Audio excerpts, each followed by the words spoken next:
નમસ્કાર ખેડૂત ભાઈઓ, હું છું ધ્રુવેશ ડોબરિયા અને આપ સૌનું હાર્દિક સ્વાગત કરું છું એક પગલું ખેતી તરફની યુટ્યુબ ચેનલ. આજનો જે વિષય છે એ ખાસ બધા પાક માટે છે, પણ જે મહત્વનો પાક હોય તો તે છે મગફળી. એટલે કે આજે આપણે ફૂગ વિશે વાત કરવાના છીએ. જે સફેદ ફૂગ છે, કાળી ફૂગ છે, એ જે મગફળીમાં આવે છે તેના માટે વાત કરવાના છીએ. આ ફૂગ છે તે મહદઅંશે ઘણા બધા પાકોને નુકસાન કરે છે, પણ જનરલી જોવા જઈએ તો મગફળીને વધુ નુકસાન કરે છે. તો આજ વિશે આજનો વિડીયો થશે. વધુ માહિતી માટે વિડીયોમાં આગળ વધીએ.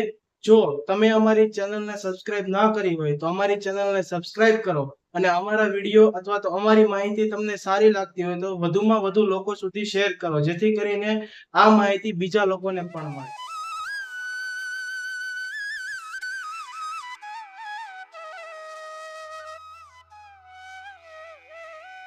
વિડીયોમાં આગળ વધતા પહેલા આપણે સમજીએ કે આ ફૂગ આવવાના કારણો શું હોઈ શકે, કે શાના કારણે આપણે શું એવી ભૂલ કરીએ છીએ કે જેના કારણે આપણા પાકમાં ફૂગ આવે છે અને આપણા સરેરાશ ઉત્પાદનમાં તે ઘટાડો કરે છે. એમાં પહેલું કારણ જોવા જઈએ તો કે આપણે જ્યારે જમીનને પૂરતા પ્રમાણમાં તપવા ના દઈએ ત્યારે આ કારણ રહેતું હોય છે.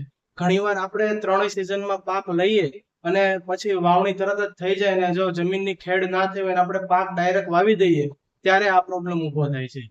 બીજું જોવા જઈએ તો કે આપણે બિયારણ ઘણીવાર બિયારણ આપણે ભેજયુક્ત હોય છે, છતાં પણ આપણે તેનું વાવેતર કરી દઈએ છીએ.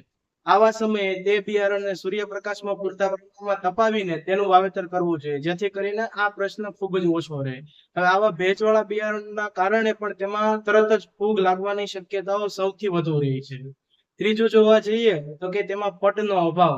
ઘણી જગ્યાએ જોયેલું છે કે ઘણા લોકો તેને મગફળીને પટ નથી આપતા, એટલે કે બિયારણને પટ ન આપીએ તો પણ આ પ્રોબ્લેમ રહેતો હોય છે. શરૂઆતમાં જ્યારે છોડ નાનો અને તેમાં સહનશક્તિ ઓછી હોય ત્યારે જ્યારે આ ફૂગનો એટેક થઈ જાય તો પણ આપણા છોડને ઘણું બધું નુકસાન થતું હોય છે.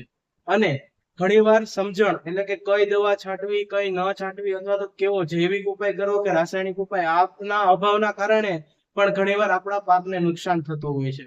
તો કે આ બધા હતા તેના આપણે જે કારણો જોઈએ કે ફૂગ આવે છે શા માટે, તેના કારણો.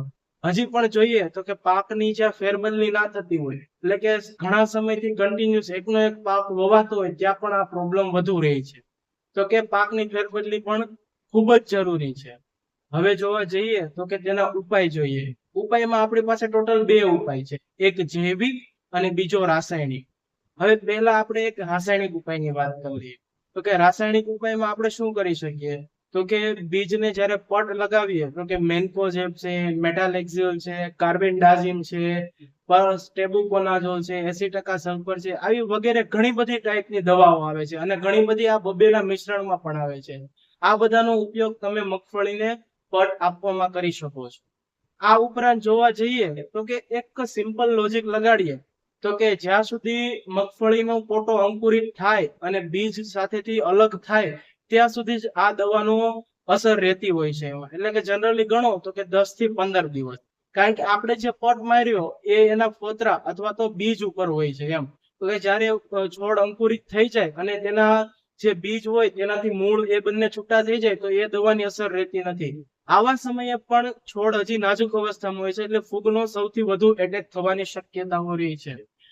તેથી કરીને તો આનો સૌથી સારો આપણે ઉપાય એવો કરવો જોઈએ કે લાંબા સમય સુધી અને આપણને વધુમાં વધુ ફાયદો કરાવે તેવો ઉપાય હોવો જોઈએ. તો કે આના માટે જોઈએ તો કે જૈવિક ઉપાય સૌથી સરળ છે એમ.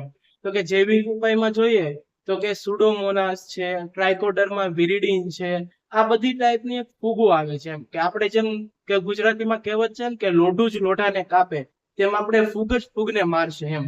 તો કે આ કેવી ફૂગ છે કે તેનો ખોરાક, એટલે કે તેનો જે ખોરાક જોઈએ તો કે એ આ ફૂગ જ છે, કે જે કાળી ફૂગ છે, સફેદ ફૂગ છે, બીજી અન્ય ઘણી બધી પ્રકારની ફૂગ એ આ ફૂગનો ખોરાક છે. તેને મારીને આ પોતાનું ગુજરાન ચલાવે છે એમ.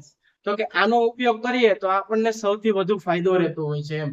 કે સુડોમોનાસ ટ્રાઇકોડર્માનો જો આપણે પટ મારીને તેનું વાવેતર કરવામાં આવે તો કે આપણે જે કોરવાણ કાઢીએ એની સાથે જ તેનું અંકુરણ શરૂ થઈ જાય છે અને તે આજુબાજુમાં રહેલી સફેદ ફૂગના જે બીજ છે અથવા તો જે અંકુરિત થઈ ગઈ છે ફૂગ, તેને પણ એ ખાઈ જશે અને આપણા પાકમાં વધુમાં વધુ ફાયદો કરાવશે એમ.